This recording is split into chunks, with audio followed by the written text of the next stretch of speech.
कहानी है गांव बिजोरा की। एक ऐसा गांव जहां की जिंदगी बहुत धीमी थी पर सुकून था। यहाँ लोग दिन भर अपने खेतों में काम करते और रात को चैन से सोते थे। गांव का अधेड़ उम्र का हरिप्रसाद, जिसे सब काका कहकर बुलाते थे, सुबह खेत जाने की तैयारी कर रहा था। अरे सावित्री, मेरी लाठी कहाँ रख दी? रोज मुझे अलग अलग जगह पर मिलती है।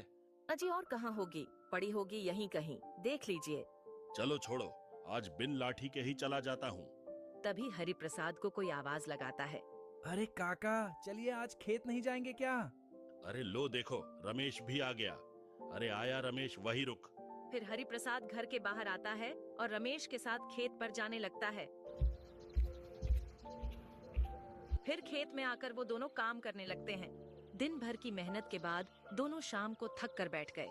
अरे भाई रमेश, आज तो गर्मी ने बहुत बुरा हाल कर दिया है। काका, अब बूढ़े होते जा रहे हैं आप। थकन और गर्मी तो लगेगी ही।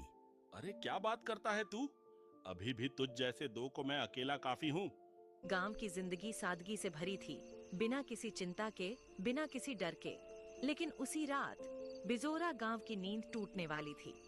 रात के सन्नाटे में किसान हरिया के घर के ऊपर कुछ अजीब सी आवाज गूंजी, जैसे कोई छत पर दौड़ गया हो। सीमा, क्या तुम्हें भी वो आवाज सुनाई दी? कैसी आवाज जी? ऐसा लगा जैसे कोई छत के ऊपर से गुजरा हो। अरे कुछ नहीं, बिल्ली होगी। काफी रात हो गई है, सो जाइए अब। दोनों सो गए, पर उस आवाज ने जैसे आने वाले तूफान की आहट दे दी थी। अगली सुबह हरिया का पड़ोसी किशन जोर जोर से रो रहा था। हे राम, मैं तो लूट गया। मेरी साल भर की मेहनत के पैसे कोई चुरा कर ले गया। किशन को रोता हुआ देख हरिया उसके पास आकर पूछता है। क्या हुआ किशन भाई, रो क्यों रहे हो?